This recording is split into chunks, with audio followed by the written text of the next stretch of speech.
আমি নবীর সম্মান খাটো করার জন্য, ক্ষুণ্ণ করার জন্য বলছে তা না, আছে আবেগ নিয়ে বিবেকের তাড়নায় বাদ দিয়ে আবেগকে কাজে লাগাচ্ছেন। অথচ ইসলামে উন্মাদনা নেই, উদ্দীপনা আছে। এদিকে তাকান, ইসলামে উন্মাদনা নেই, কি আছে? উদ্দীপনা আছে। উন্মাদনা মানে পাগলামি, আর উদ্দীপনা মানে উৎসাহ।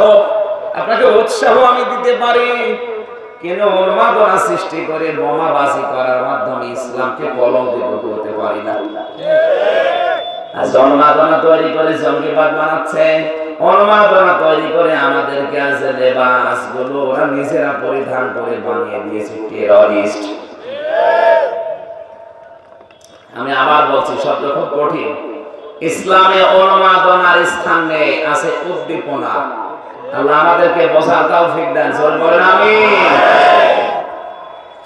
আমি যে ব্যাখ্যাটা দিচ্ছিলাম, আল্লাহ এবং বান্দার মাঝে কোন রকমের ফারাক নেই, কোন পার্থক্য নেই, কোন ফাঁক নেই, কোন মিডিয়া লাগবে না, কোন দালাল লাগবে না। সরাসরি আপনি ডাকবেন কাকে?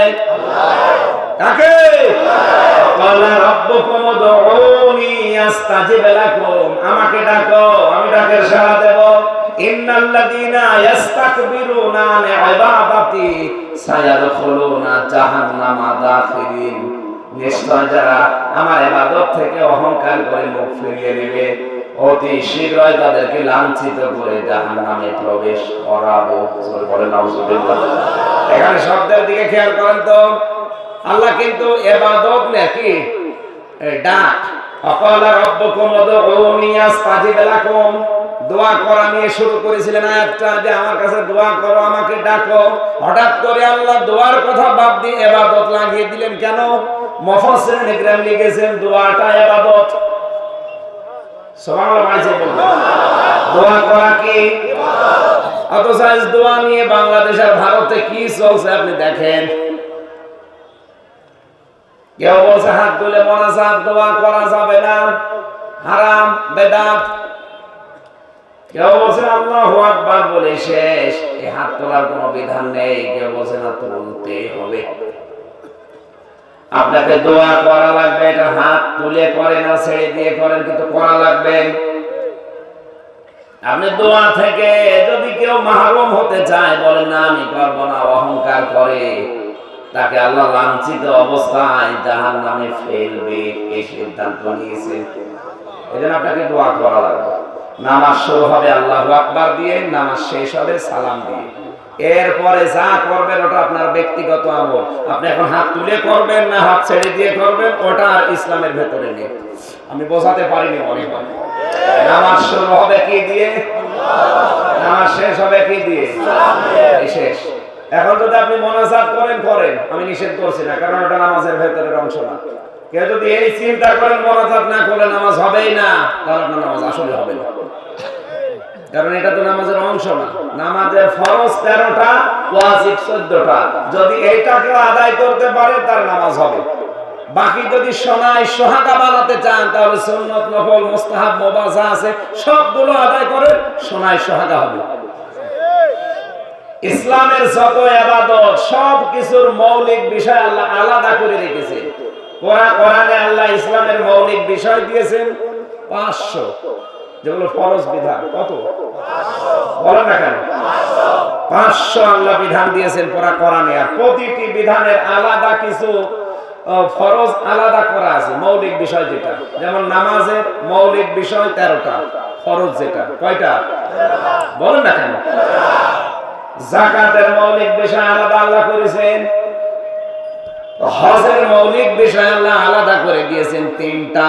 কেউ যদি এই 3টা ফরজের 2টা আদায় করে, একটা করে নাই, তার হজ বলেন বলেন।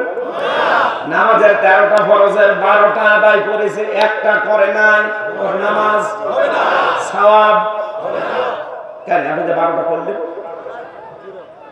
কথা বুঝতেছেন? হ্যাঁ, যদি ওয়াজিবের 14টার একটা বাদ যায়, তাহলে সজদা দিলে জরিমানা দিলে হয়, কিন্তু ফরজ বাদ গেলে কোনো জরিমানায়ও কাজ হবে না। পুরাটাই এই যে প্রত্যেকটা ইবাদতে আলাদা কিছু মৌলিক বিষয় ভাগ করা আছে, কেন বলেন তো? কোনদিন ভেবেছেন? আমি আপনাকে বলছি, আপনি আর যারা বসে আছে এরা এক সমান না। এনাদের তো মাথায় চিন্তা ভাবনা আরো বেশি করা লাগবে। কেন মৌলিক বিষয়গুলো আল্লাহ আলাদা করলেন প্রতিটি ইবাদতে? এই মঞ্চের মৌলিক বিষয় দুইটা, একটা সামিয়ানা আর একটা খুঁটি। এই কথা বলা লাগবে। এই দুইটার যদি একটা না থাকে, কেউ এখানে স্টেজ বলবে, মঞ্চ বলবে, আর এটা টিকে থাকবে না। আমরা সে জন্মের পর থেকে শুনছি মিজানের পাল্লা, অল ওয়াজনু ইয়াউমাইদিনিল হক। আল্লাহ বলেন কিয়ামতে মিজানের পাল্লায় মাপ দেওয়া হবে, এটা হক, এটা সত্য। আমরা ধরে আছি মিজানের পাল্লা মানে কি? মিজান মানে দাড়ি পাল্লা। কোন জায়গায় আছে? এখানে যারা কামেল পাস করেছে জিজ্ঞাসা করে নেবে কোন জায়গায় পেয়েছে কিনা যে মিজান মানে দাড়ি পাল্লা। নেই। মিজান মানে মানদণ্ড। মিজান মানে কি?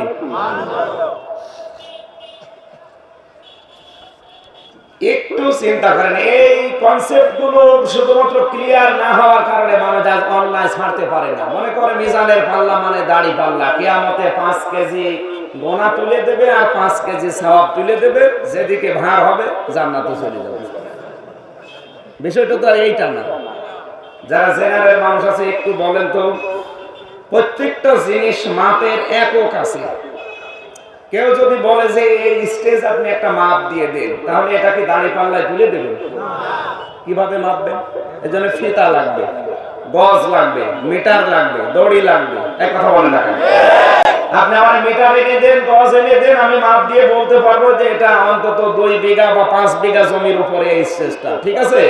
তাহলে এর মাপের একক যন্ত্রের নাম মিটার, ফিতা, গজ, দড়ি, যাই বলেন। এখন যদি বলি এই যে পানি মেপে দেন, তাহলে এটা মিটার দিয়ে মাপবেন। মিটার দিয়ে কি দিয়ে? লিটার, সিসি, স্ট্যান্ড, কেজি, যাই বলেন, তুলে দেন, মাপতে পারবেন যে কয় কেজি পানি আছে। এখন বলেন না কেন?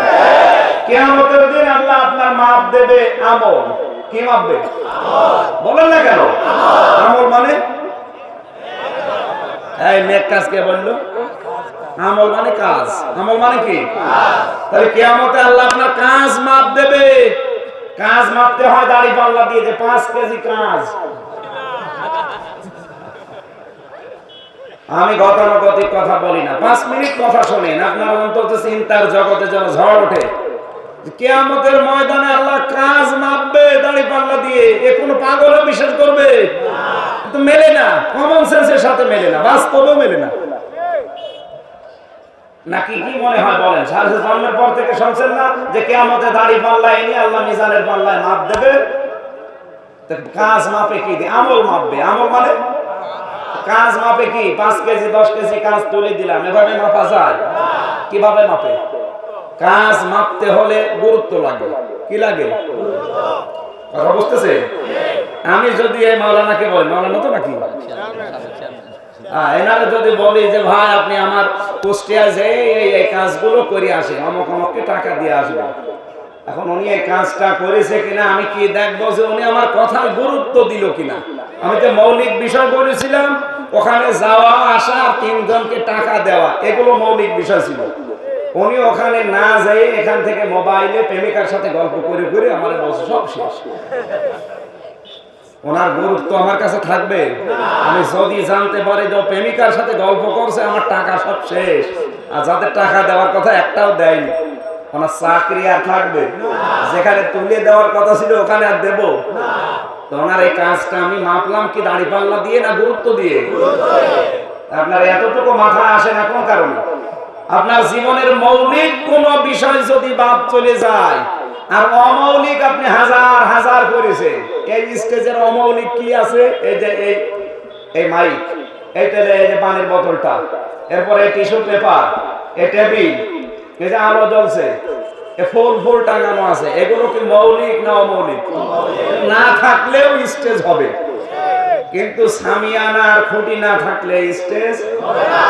প্রত্যেকটা ইবাদতে আলাদা 3টা 5টা 7টা 12টা 13টা 15টা করে আলাদা আলাদা সব ভাগ করে আছে। ফরজগুলো কি বলো? এগুলো আলাদা কেন? একটু মাথায় চিন্তা আসে না কেন আলাদা? নামাজের 12টা আদায় করলেন, ফরজ একটা করেননি, আপনার নামাজের সওয়াব হবে 0, 0। বলেন না কেন? হজের 3টা ফরজ 2টা করেছেন, একটা করেননি, হজের সওয়াব হবে জিরো, শূন্য, কিচ্ছু হবে না। আপনি যত ভালো করে হজ করেন না কেন, আপনার জীবনে 500 মৌলিক কাজ আল্লাহ দিয়েছে। কয়টা? 500। বলেন 500। এই 500 মৌলিক কাজের 499টা করেছেন, একটা করেননি। আর অমৌলিক যা আছে দুনিয়া সব করেছে।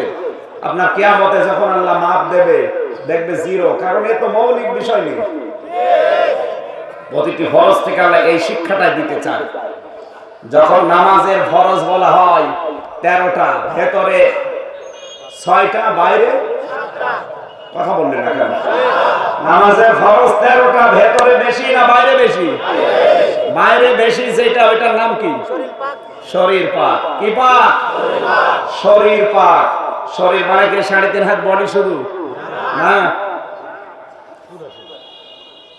3.5 হাত বডি তো সাবান দিয়ে, সোডা দিয়ে, শ্যাম্পু দিয়ে, ওযু গোসল করে পাক করা যায়।